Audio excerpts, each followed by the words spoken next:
Hi, this is Garibay, and today I want to talk about Dungeons and Dragons Adventures, Dungeons and Dragons, Perkinian Dungeons and Dragons Adventures, and specifically what they accomplished. Because I don't think I have a new vision of the value of Dungeons and Dragons Adventures. Let's talk about this. Okay, so first of all, let's talk about Perkinian. So what I'm talking about today are Perkinian Dungeons and Dragons Adventures. So what is Perkinian Dungeons and Dragons?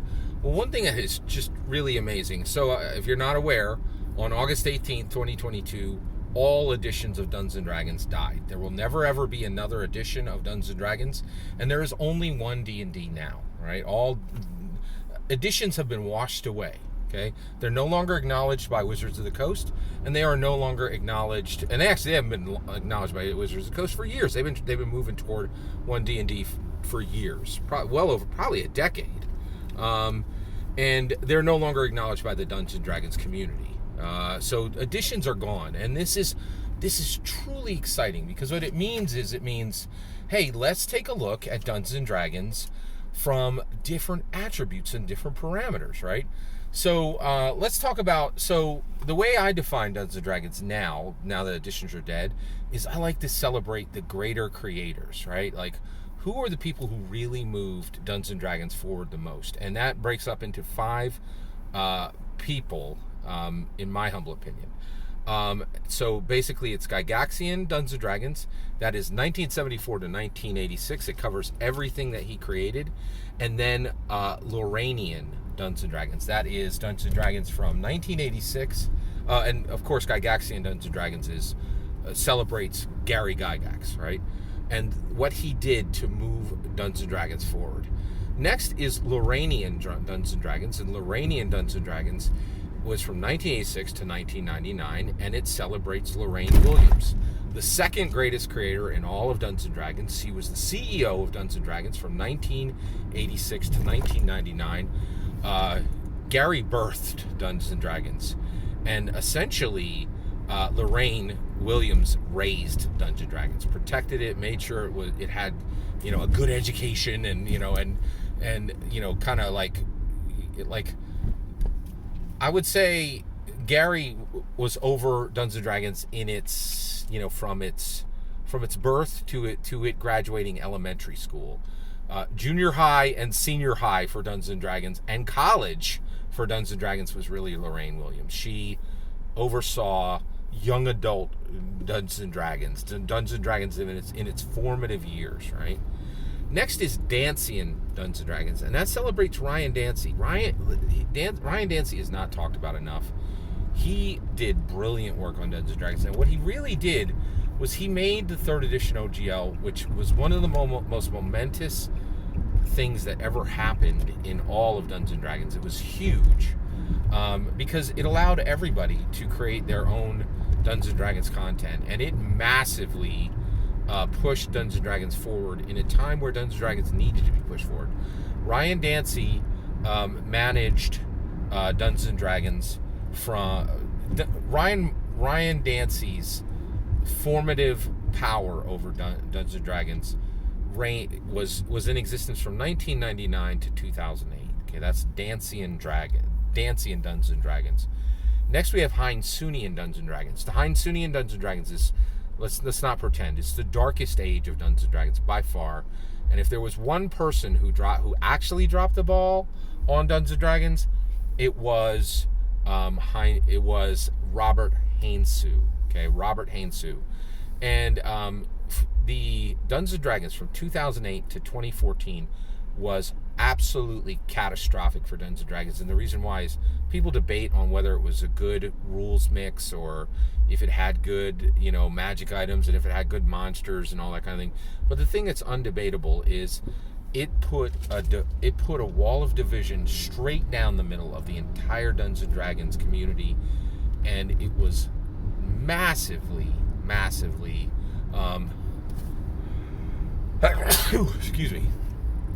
excuse me. It was really massively damaging to Dungeons & Dragons. And the reality is, if there was ever a point in time in the history of Dungeons and Dragons where it may have ceased to exist. It was in Heinsoonian Dungeons and Dragons. Robert Hainsou did the worst job of guarding Dungeons and Dragons of anybody who was ever in any type of lead role line. And he was a design lead. And Heinsoonian Dungeons and Dragons is, I think it's inarguable, it's the worst Dungeons and Dragons. Not because it was bad rules or bad, magic items or bad player character options, because he failed to keep the Dungeons and Dragons community unified, right? And he divided it. That's undebatable at this point, and it had never happened at the way it happened under Robert Hainsou. It's my humble opinion. All right, last is Perkinian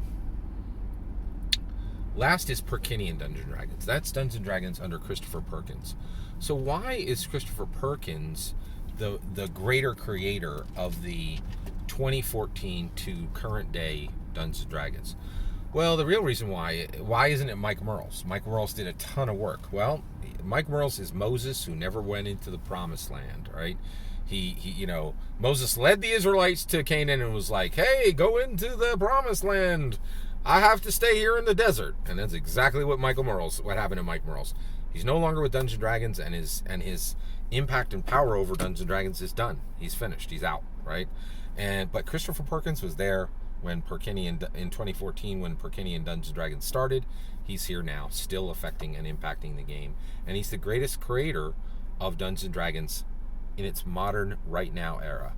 And also, why isn't it Jeremy Crawford? Well, Christopher Perkins had, he, unlike Jeremy Crawford, he has done a ton of actual plays that showed people, hey, I'm a designer and I'm actually doing the work, like actually showing you how to do this, right? And that's very difficult. That is incredibly difficult, and he did it, and he's still designing today. He's the one who's picking up the new DMG rewrite. Jeremy Crawford is a close second, but he's a second, right? And that's the issue. Is I think Jeremy Crawford just didn't, he didn't have as much of a public voice for a long time. He's changed that now, but he has a lot of catch up to do. And the reality is, I think just, when you really think about who is impacting Dungeons and Dragons most today on the design team, I just think there's better work being done by Christopher Perkin than Jeremy Crawford. That's my humble opinion. So within Perkinian Dungeons and Dragons, I used to really see very little value in the adventures, and the reason why is I'm a skilled dungeon master. I don't need an adventure to run. Like, in fact, I consider them insulting. I don't think any skilled veteran dungeon master, if you got 3 years under your belt, you got absolutely no business running a pre-generated adventure. It's worthless. Like, it's insulting to you, it's insulting to your players. Like, it's baby time. Like, I see some weird things. Sly Flourish runs these things all the time. It's ridiculous. He could be creating worlds that we get to see, and he has a million ideas in his head, and he wastes his time running pre-gens. Like, it's stupid. I'm sorry, don't want to use the word stupid. It is foolish. That's a better way of, it's foolish and wasteful in my time. So what is the value? So why do I have a higher opinion of the adventures? Well, first of all, the adventures are for newbies. They're for two people, noob DMs and scrub DMs. And like, newbie, hey, no shade on you. Like, you're new, you're gonna suck at this until you get good, right? It's just, nobody is a good dungeon master in their first year. No, nobody, period. And anybody who tells you they're different, they're lying to you, in my humble opinion, right? So, and scrub DMs. I hate to say it, but like, there are scrub people and they turn into scrub DMs. Like, it's the way of the world, right? Like, and what makes a scrub DM? Well, somebody who cares a lot more about the notes they have scrawled in their notebook, and it's going to drag you through their story. People who don't use safety tools. People who don't use, and by the way, I use safety tools. I run a PG-13 game. Like, we don't do a session 0. We're like, hey, PG-13 game. There's going to be one F word. Whoever uses it first is done. Nobody else gets one. And anything that would not belong in a PG-13 movie ain't going to be in this game, right? It's the most powerful, direct. It shuts down so much nonsense so fast. It's ridiculous, right? And it takes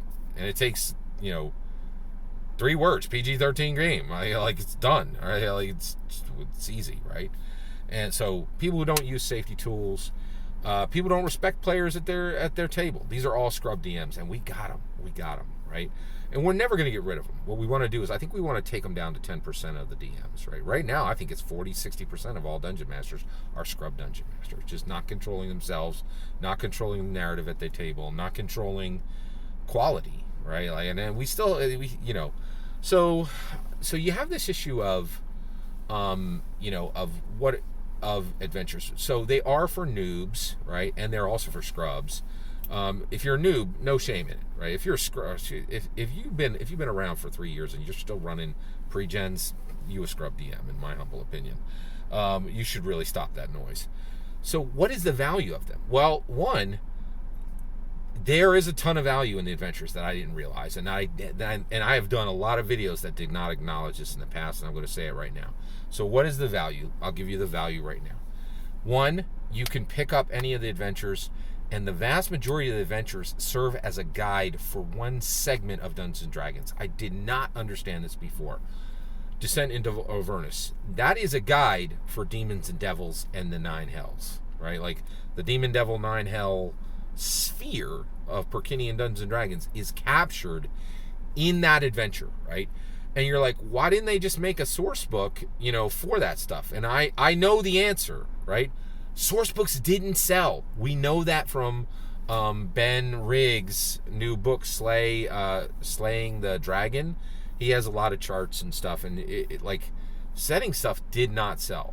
So an adventure with, in order to make it useful for new, and a lot of adventures have things that are useful to players, right? They have new beasts, they have new magic items, and they have race options. That is all really good, and that's there in the majority of them, right? And I will say, if you look at a Dungeons & Dragons that doesn't have those things and is not a segment guide for a segment of Dungeons & Dragons, it's less valuable. All right, so Storm King's Thunder. That entire adventure is there to teach you everything there is to know about Perkinian giants, right? Ghosts of Saltmarsh is sailing, boats, ocean in Dungeons & Dragons. It's a segment guide for that. Tomb of Annihilation. I didn't understand this when I saw these. I was like, who needs these adventures? Well, a dungeon master who wants to understand, a dungeon master who wants to understand jungle. It is a jungle guide, right? And it was written as an adventure because the setting books are, one, they're purely for, it says DMG, a setting book. I realize this now. There are very few of them because setting books are like, hey, this is for the dungeon master, and you players out there, you can go kick rocks, right? But the moment you put a single race in there, any player has the right to buy it, right? They can go and say, hey, I want to, any player out there can pick up Wild Beyond the Witchlight and say, I want to run a Heron God, right? And that gives them the right to own that book, right? And that's important. And I really didn't get this idea that the adventures were really covering segments of Dungeons & Dragons. And I get that now, and I'm kind of walking back some of the shade I threw at these adventures. And the reality is, the more I look at Perkinian Dungeons & Dragons, it's not the best Dungeons & Dragons, because there's only one Dungeons & Dragons. But boy, is it beautiful. It is a facet of the diamond that shines bright. And I look at every Perkinian Dungeons & Dragons has beautiful, is 256 pages long, give or take, full color, and they are, and like when you say module, right, you used to get like 32-page books with a bunch of nonsense black and white art and black and white text, and it was horrible compared to what we have now, right? But Perkinian Dungeons & Dragons has really elevated module to adventure, which is a book, not just some little scrub pamphlet, right? And it is a maturation of Dungeons & Dragons that I have a much higher appreciation for today than I previously did. All that's my humble opinion. What do you think? When you compare Perkinian Dungeons & Dragons adventure books right? The adventures, not the setting books, not the utility books like Xanathar's and Tasha's, not the core books. Like Eberron is the setting book. The core books are DMG, PHB, MM, and the utility books are Xanathar and Cauldron, Xanathar and Tasha's. But when you just look at the adventures, right? Do you see how what a huge catapult of progression they are from those like 32, 64 page black and white things that we were getting under Gygaxian Dungeons and Dragons. Now,